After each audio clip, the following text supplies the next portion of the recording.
kota Bazamnone. Halo Sobat Pemburu spoiler dimanapun kalian berada. Bagaimana kabarnya? Semoga tidak lagi menjadi beban keluarga. Oke Bor, dalam video kali ini Mimin akan mengangkat sebuah film yang berjudul The Emerald Forest.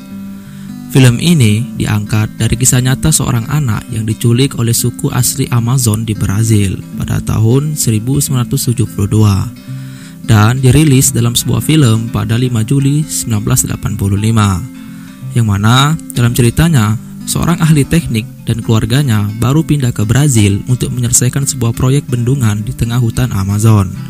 Naasnya, anak laki-lakinya yang bernama Tommy diculik oleh suku Indian Amazon yang kemudian diadopsi oleh suku tersebut. Selama 10 tahun lebih mendekati proyek bendungan ini hampir jadi, sang ayah, Insinyur Bill Markham, telah mencari tanpa lelah untuk putranya Tommy yang menghilang dari tepi hutan hujan Brazil. Oke Bor, tak perlu panjang kali lebar kali tinggi lagi. Still in here, welcome back to FA Movie.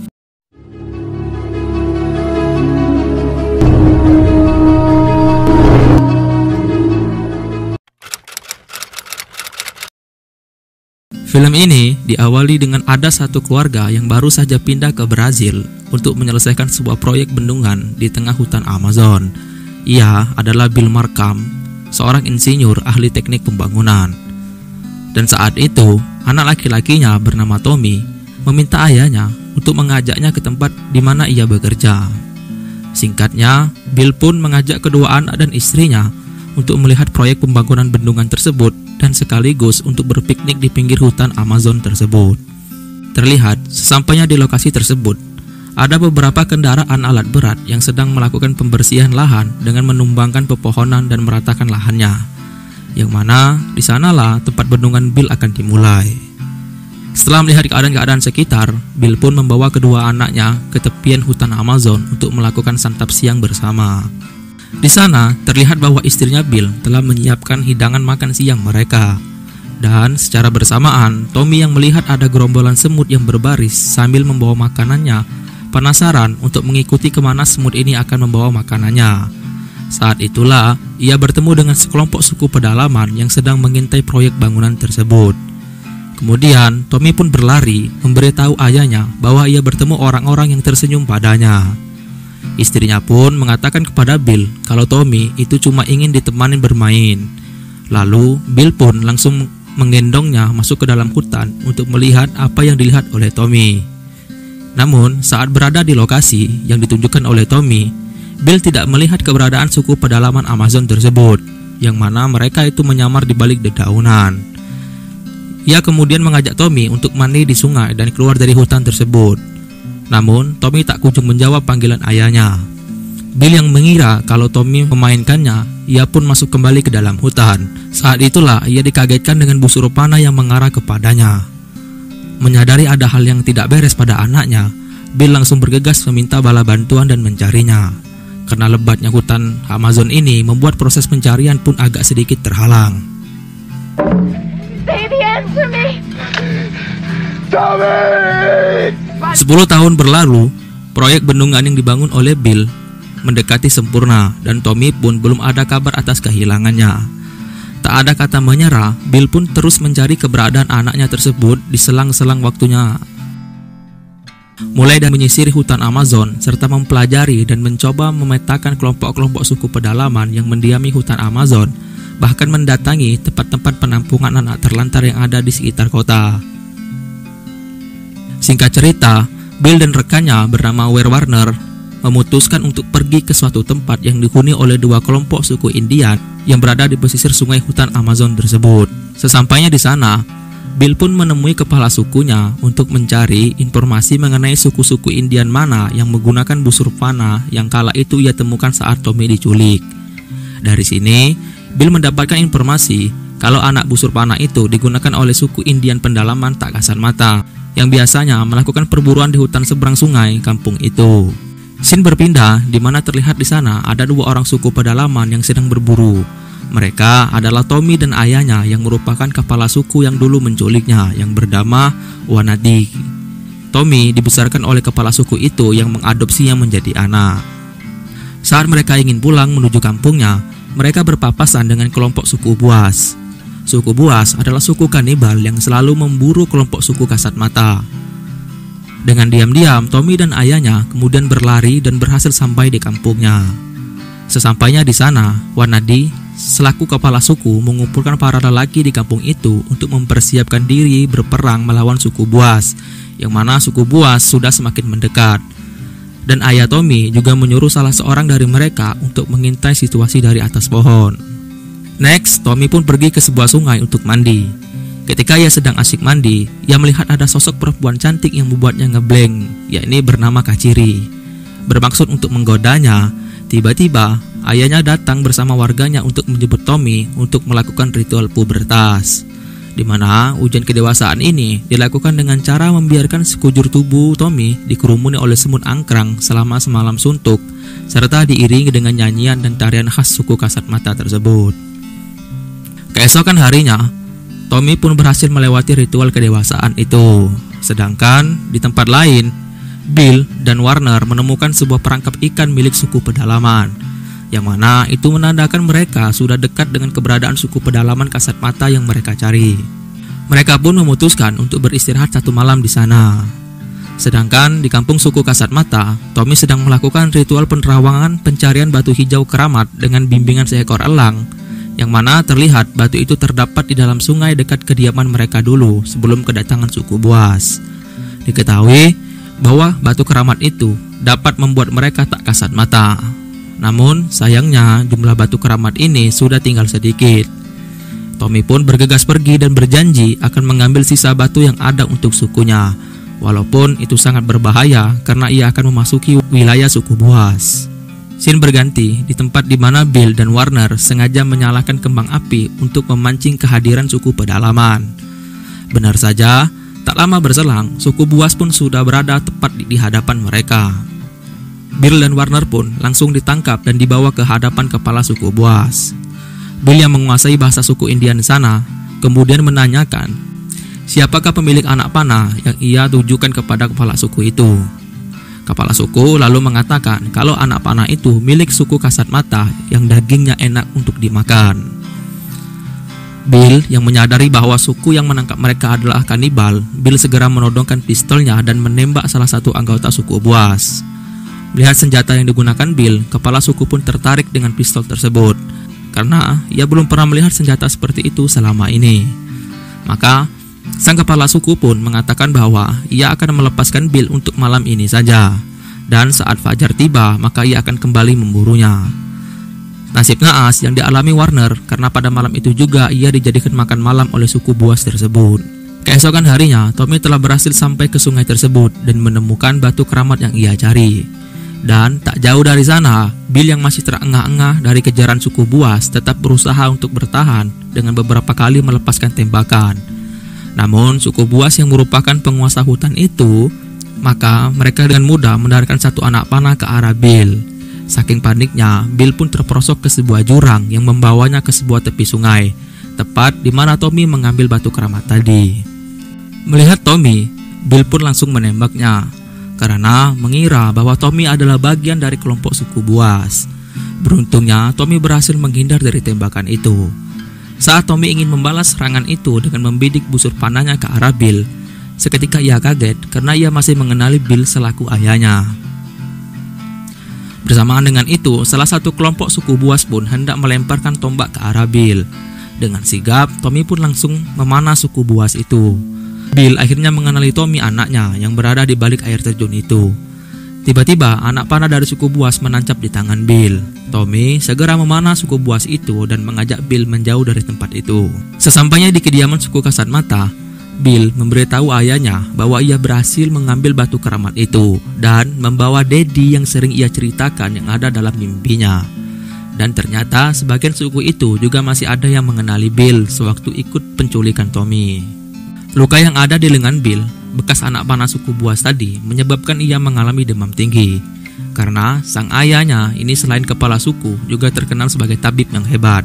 Tommy memintanya untuk mengobati Daddy. Terlihat kepala suku pun melakukan ritual pengobatan semacam ruqyah untuk mengusir roh-roh jahat yang ada di dalam tubuh Bill. Di saat Bill sadar, di malam harinya, ia melihat kepala suku itu berada di sampingnya. Bill pun menanyakan kenapa Wanadi menculik anaknya. Wanadi mengatakan bahwa ia sedang berburu saat itu dan kemudian bertemu sama Tommy dan tak sampai hati untuk membunuhnya. Walaupun suku pedalaman sangat tak menyukai manusia rayap seperti mereka, karena manusia muncul ke dunia dan melahap semua pepohonan tua sama seperti rayap. Keesokan harinya, Tommy diizinkan ayahnya untuk melamar seorang gadis dari kampung sebelah. Setelah menyerahkan mahar berupa batu keramat ke ayah Kaciri, tradisi di kalangan mereka ialah memukul calon mempelai dengan sebuah tongkat adat sampai pingsan, lalu membawa kabur mempelainya ke dalam hutan dan menggenjotnya. Sementara itu, para suku Buas sedang belajar cara menggunakan pistol pada kelompok mafia di pinggir hutan. Dengan barter, kalau kelompok suku Buas mau mendapatkan persediaan peluru, maka mereka harus membawakan para wanita suku pedalaman untuknya. Kesepakatan itu pun diterima oleh keduanya. Scene beralih di mana Bill terbangun dari tidurnya dan ia terkejut mendapati sosok perempuan dari suku tersebut yang juga ternyata tidur satu ranjang bersamanya. Di tengah kebingungannya, Wanadi pun menghampirinya dan menawarinya bahwa ia diperbolehkan meniduri wanita tersebut. Tak lama dari itu, wanita itu pun mengajak Bill untuk makan bersama di pinggir sungai sembari mengobati luka-lukanya. Saat itulah Bill mendatangi Tommy yang sedang bersama Wanadi. Bill mengajak Tommy untuk pulang dan menemui ibunya. Namun Kaciri datang dan mengatakan kalau Tommy sudah selesai dengan ibunya. Kini ia bersamanya karena ia sudah menjadi istri Tommy. Bill kembali marah kepada Wanadi yang telah menculik anaknya. Tommy pun menjabari Bill serta mengatakan itu sudah lama berlalu. Bill mengajak Tommy untuk sekedar melihat rumahnya, namun ditolak oleh Tommy dengan mengatakan disinilah rumahnya dan akan menjadi rumah bagi anak-anaknya kelak.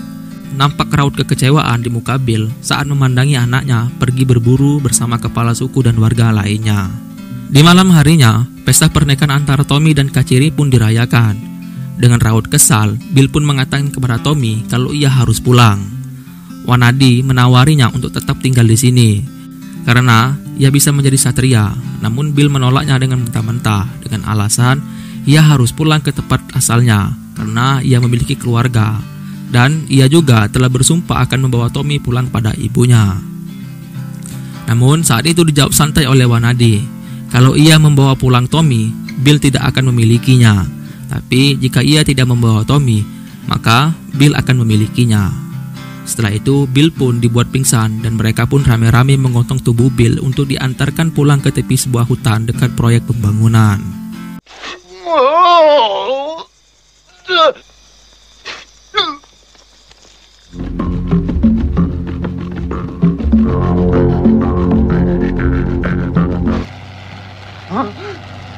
Setelah memastikan bahwa Bill aman, Tommy dan suku Kasat Mata kemudian meninggalkan tempat itu menuju kediaman mereka. Saat itulah kepala suku Kasat Mata mengatakan, kini setiap tahun ujung dunia semakin mendekati pemukiman mereka. Ketika mereka sampai di sebuah bukit, betapa terkejutnya rombongan itu setelah melihat tempat kediaman mereka dari kejauhan terbakar. Mereka semua langsung berlari menuju kediamannya. Sesampainya di sana, mereka mendapati bahwa perkampungannya telah habis terbakar dan banyak mayat yang berceceran tewas dibantai oleh suku Buas yang membantai mereka dengan senjata api. Nampak Tommy yang sangat bersedih dan marah atas kematian ibunya. Ia juga tidak menemukan istrinya yang ternyata diculik oleh suku Buas bersama para gadis lainnya. Singkatnya, para rombongan dari suku Kasat Mata yang tersisa melakukan pengejaran pada suku Buas yang telah menculik para gadis mereka. Ketika mereka sampai di tepi hutan, tempat proyek pembangunan, sontak mereka keheranan melihat hutan yang kini telah menjadi rata dengan tanah, yang mana di sana dulu merupakan tempat para suku Buas bermukim. Kini mereka baru menyadari mengapa suku Buas mengusik mereka, karena tempat tinggal suku Buas telah tergusur oleh tangan manusia. Dan saat itu juga tak jauh dari sana terlihat sekelompok suku Buas yang sedang mengiringi para gadis suku Kasat Mata berjalan ke sebuah tempat, di mana tempat itu merupakan semacam bar penyedia wanita penghibur. Tommy dan rombongannya pun mengikuti mereka secara diam-diam melalui tepi hutan. Para suku Kasat Mata pun bergerak di malam harinya untuk menerobos bar tersebut. Namun mereka terhalang oleh pagar kawat yang mengelilingi bar tersebut. Saat itulah mereka melihat tiang listrik yang mereka kira adalah sebuah pohon. Salah seorang suku kasat mata kemudian memanjatnya dan bergelantungan di kabel listrik untuk menyusup masuk. Namun, tiba-tiba pria itu terkena sentruman aliran listrik yang membuatnya jatuh ke tanah. Hal ini membuat Tommy yang saat itu juga sedang memanjat tiang listrik merasa heran dan ketakutan. Kekacauan itu pun membuat mafia mendatangi tempat itu, dan mereka pun terkejut karena mendapati bahwa ada suku pedalaman lain yang tewas di sana. Mereka pun menyuruh kelompok suku Buas untuk mengejarnya yang bersembunyi di tepi hutan. Karena kelompok suku Buas yang telah dibekali dengan senjata-senjata api, maka suku Buas pun dengan mudah berhasil membunuh banyak dari kawanan suku kasat mata, termasuk yang tewas atas insiden ini ialah Wanadi, kepala suku kasat mata. Tommy yang menyadari bahwa mereka tak akan mampu mengalahkan rombongan suku Buas, ia pun berinisiatif untuk datang menemui dedinya yaitu Bill untuk meminta bala bantuan. Terlihat Tommy dan temannya berusaha berlari menyusuri jalan untuk sampai ke kota. Tetapi sesampainya di pemukiman warga di sana, Tommy baru menyadari bahwa ia tak memiliki alamat dan nomor teleponnya Bill, yang mana di sini Tommy pun terpaksa harus mengeluarkan genjutsunya berupa penerawangan.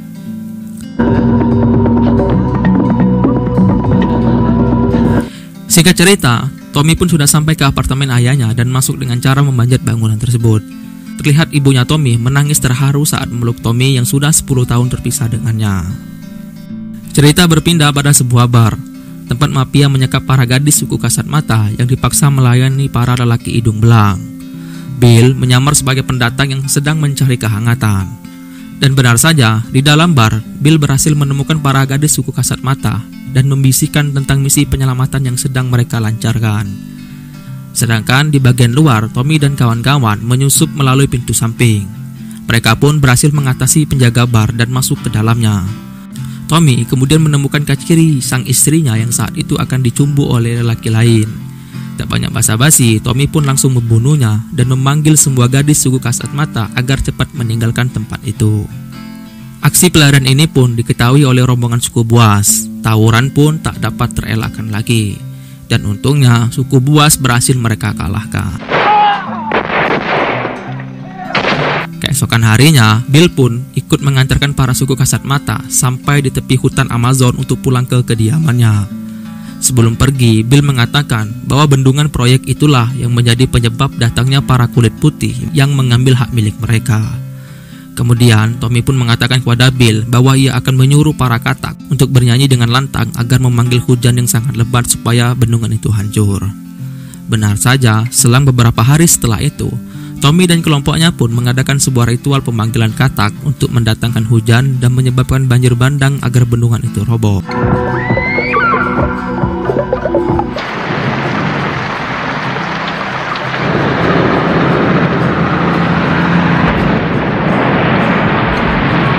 Di akhir film, suku kasat mata itu pun dikepalai oleh Tommy.